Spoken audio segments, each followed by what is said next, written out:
My fellow citizens, I stand here today humbled by the task before us, grateful for the trust you've bestowed, mindful of the sacrifices borne by our ancestors. All right, stop there. Okay. Mindful of your sacrifices. You know, we're sacrificing. We're together. We're one group. I care about you.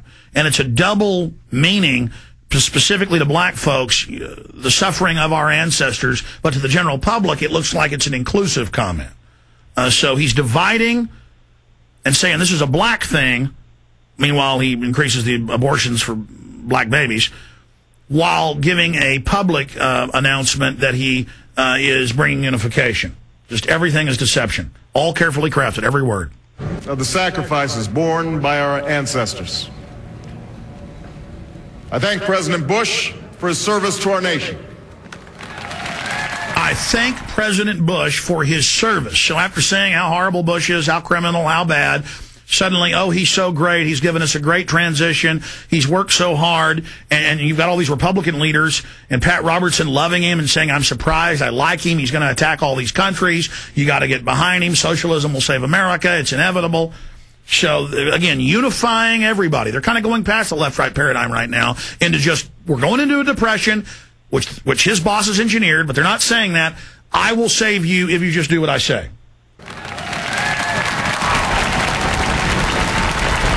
As well as the generosity and cooperation he has shown throughout this transition.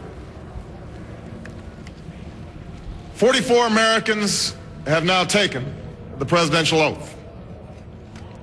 The words have been spoken during rising tides of prosperity and the still waters of peace.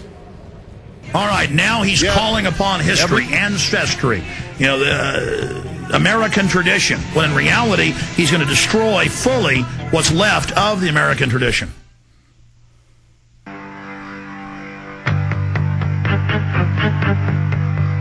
Over 100 years of New World Order preparation by the banking elite based out of England.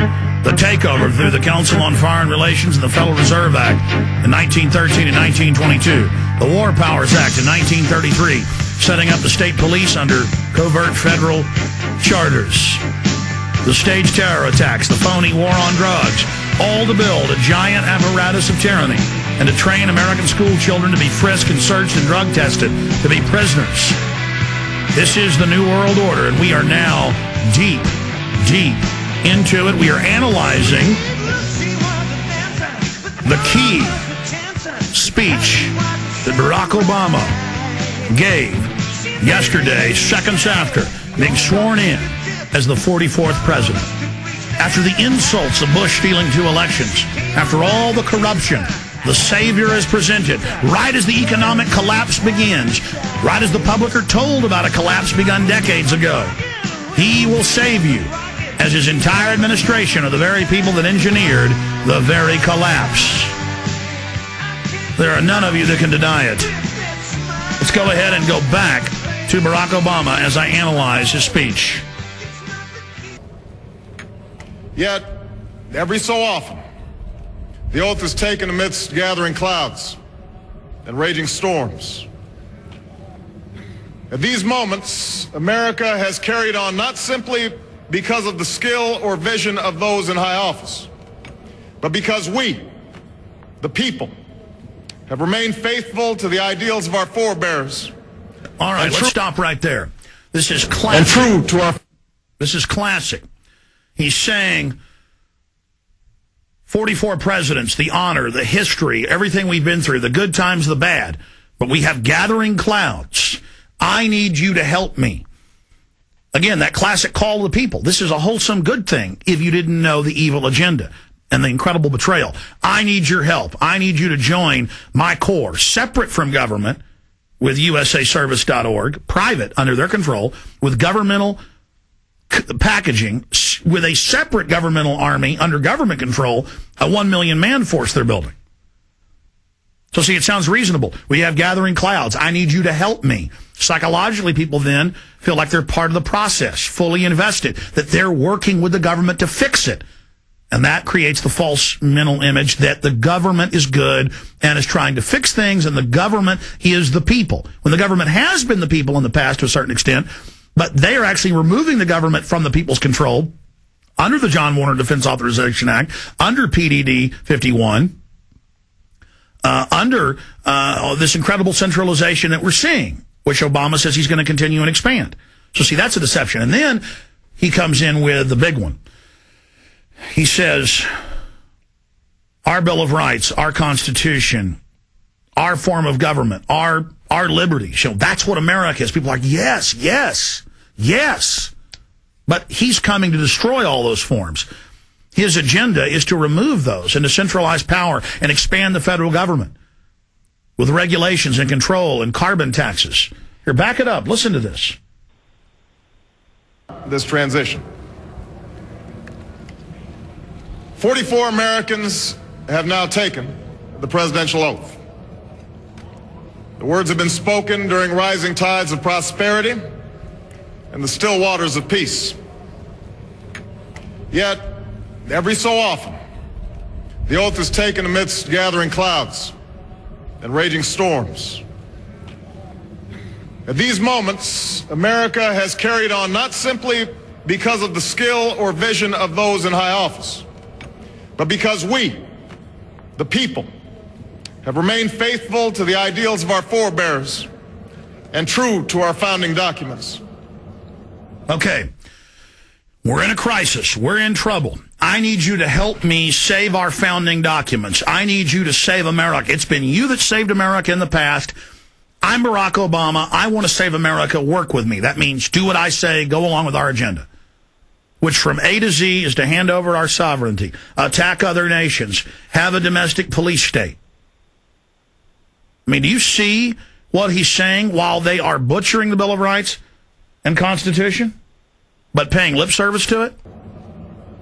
So it has been, so it must be with this generation of Americans. That we are in the midst of crisis is now well understood. We're going to always be like we were before, the freedom. So it was, so it must be. When in reality, see, it was all about change. Now he's saying America, dedication, honor, our history, our sacred conventions and canons. And then he's, well, I mean, just wait. It just gets more and more incredible. But again, one of the best written speeches ever. He didn't write it. He's there reading off a teleprompter, but delivering it with great aplomb, with, very well done. We're going to come back in a long segment, get to most of this. Just devastating to freedom. Posing that he's trying to save America while he's destroying it.